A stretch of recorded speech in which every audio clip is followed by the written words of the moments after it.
Good morning, Dowling Catholic grandparents and students. My name is Joe Cordaro. I'm a 1967 graduate of Dowling High School, and I am pleased to be invited to talk to our grandparents and our students on this Grandparents' Day. To understand where I'm coming from, you need to really understand my history. I was a son of George Cordaro, who's the athletic director and teacher at Dowling High School. During that time, he began teaching in 1955. And I can tell you that that's the day I started my relationship with Dowling Catholic High School. When I was in first grade, my father would take me to football practice with him. And we would sit around and watch that going on, and all the people, as little kids do, didn't fully understand what was going on. I mean, football was still new to me, but I experienced the love and affection that the coaches and the teachers paid to their kids. As I grew up, this began to blossom. Eventually, in middle school, I would go more and more times. We'd go to all the Dowling games, basketball, and we'd go to football games and certainly baseball, because that's my dad's was a baseball coach. And we got grow into the spirit of Dowling Catholic. My time came in 1963 when I went to Dowling as a freshman, and I graduated in 67. Through that time, that growth and appreciation for Catholic education, and then now appreciation for my parents for giving me that opportunity, because I knew that really didn't happen for everybody. After I graduated, I went to Loras College for a couple years, and a tragic thing happened in 1969, and my father died way too young. He died when he was 46. He was athletic director at the time, and it was a very sad day in our lives. And it was obviously a sad day in our family. But, we push on and we do the things we have to do. During that time, I've had an opportunity to teach in Catholic schools for 40 and to be an administrator for 47 years. 30 of those years were at St. Anthony's, where I was the principal at St. Anthony's School. But for 12 of those years, I was a coach and teacher at Dowling High School. And the people and the relationships I built there are still with me today, and they will continue to be for a lifetime. So I'm connected. I'm connected. I mean, as an Italian kid on the South Side, when you say you're connected, that's a big thing. So I really appreciate all that time together. But I want to talk to you today about grandparenting, and it has a lot to do with my history. My grandparents, on my dad's side, Catherine and Joe Cordaro, and that tells you I was named after him, were very special people. I can't tell you much about my grandfather, Joe Cordaro, because he passed away at age 52 in 1948, and I was born in 1949. So I can't tell you a lot, but I hear a lot of stories, and the stories are always so good of what a generous man he was, and how he took care of his kids. But most of my relationship with that side of the family was with my grandmother, Catherine Rand Cordaro. Now, when you hear the word Rand on the South Side, you know right away I'm related to almost everybody. And you live in that neighborhood. You live in the South Side, and you're a Rand, or related to a Rand, or married a Rand, then you've got a special place to be, because we're all cousins. So when you go down the street and say, "Hi, cuz," you got it. That was a special lady. She lived alone after her as a widow for many, many years. And she was the one who had a car. She used to drive us everywhere. When we'd ride our bikes down to the Columbus Park, she would come by, pick us up, put our bikes away so we didn't have to ride up the hill, Southwest 9th. She's just a caring and loving person. Now, on my mom's side, my grandfather, and my grandmother both lived to be in their late 70s. But I really appreciated both of them because, that was the only grandfather that I had that I could know, because he was still alive, and my grandmother was the chief of the house. Both of them came from Italy. They were both immigrants, came through West Virginia and landed in Des Moines, Iowa, and they had a truck farm. Now, a truck farm is a small 22-acre farm where you grew vegetables and fruits and vegetables and so on. And you took them and you sold them out of a truck. And you would do that by uh, loading up your truck in the morning, going to all these little grocery stores all over the city. Now, it's hard to believe that we had all those little grocery stores. This is way before Hy-Vee, way before Safeway or Fairway or anything else. And it was just how neighborhoods grew up.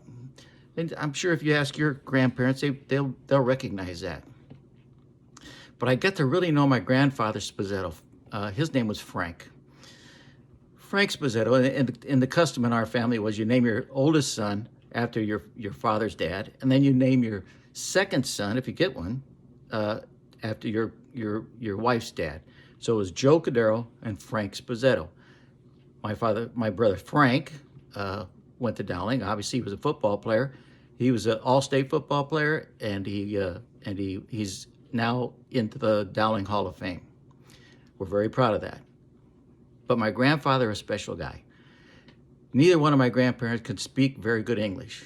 If you listen real hard, you can get it. Or you'd have to ask Mom, what did he say? What did she say? And that was a different process of communicating. But you knew there was love in the house. You knew that anytime you came into the home. My grandfather, though, he was a rough guy. I mean, sometimes he'd just scare you. And he would smoke that pipe, and he'd have that pipe in his mouth all the time, and it'd be, he'd have one of these lift like this where he just kind of set it in there. And what a character. What a character. I was blessed one summer to drive his truck. And he had to drive, he'd fill it up in the morning, and he'd have to drive it and take it to all these stores. I had to do that for the summer. Not because I enjoyed it, not because I wanted to, is because my grandfather was in jail during that time. He had traffic tickets, and they finally said to him, Frank, you got to stop at stop signs. You got to. And he just always say, I just to slow down. That's what I do all the time. Well, they finally caught him again, and so they put him in day jail. Now, I'm not sure what they call it, but they released him. It was a release program so he can work on his farm and continue to make a living. But he couldn't drive. No driving. So I was 16 years old. I was the oldest grandchild that lived close enough to do this every day. I'd pick him up in his truck at 7 o'clock in the morning and from jail. And then we'd go pick up the vegetables and stuff at the farm. Then we'd go down to Court Avenue. Now, that day's Court Avenue was a big warehouse of goods, farm goods, fruits, vegetables, everything you wanted was down there. And so we'd go there, and then we'd start our journey. We would hit 75 of these little stores. Now, I got to tell you, when you watch somebody work that kind of job, they build relationships. They build relationships solid because he knew every owner of every store. They were black, they were white, they were Jewish, they were Hispanic, they were Polish. They were coming from all over the world because that was the thing almost everybody could understand. People needed food. And he'd barter with these people. They'd argue. And then he'd say, let's go, get in the truck, we're leaving. And the guy said, wait. And then we'd have more bartering. But in his life, as rough as I always thought he was very kind-hearted. And that he made some special deals with some of the grocers he knew were having a difficult time. But that taught me a lot. You don't just go into Grandpa and Grandma's house and say hello and go out and say, I know them. You don't know them until you work with them a little bit and you take some time to be with them. Or go on vacation, go on spring break with your grandparents. Ask my grandkids about going on spring break with their grandparents. So it's an experience. But that was the grandparents I grew up with. And fortunately for me, my wife, Rose, I'm an Italian descendant. She's Lebanese descendant. So we have very different cultures, but we have a culture and ethnic background that celebrated aging people, grandparents, and our kids grew up in that kind of a world where you always appreciate the people who went before you. I've got five grandkids and two daughters and five grandkids. Both of my daughters attended Dowling Catholic. One of the oldest Gigi Gigi Filer, was graduating in 91, and my daughter Mitzi Nevitt graduated in 93. Gigi's two kids, Jackson and Josie, both played sports for Dowling, and now are playing.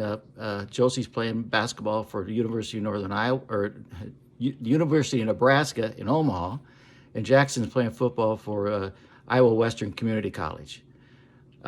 Their benefit, Dowling, was tremendous, and I'm very proud of both of my kids, and I'm also proud of my three younger ones because they come from Mitzi's family, and it's Jake Nevitt. He's a junior. Luke Nevitt, he's an eighth grader at St. Anthony's, and Frank is a sixth grader at St. Anthony's. Now, when you talk generations, all five of my grandkids were at St. Anthony's when I was principal, so they got to know me real well. And one thing they didn't want to come into or ever have to be called to is the office. But sometimes I would mess with them a little bit, and I'd try to scare them a little bit, and I'd bring them down for nothing. And there's many times during all school assemblies, they'll tell you that I embarrassed them. I'm telling them I taught you how to be a good Christian and accepting of old people. I'm not sure I sold that very well.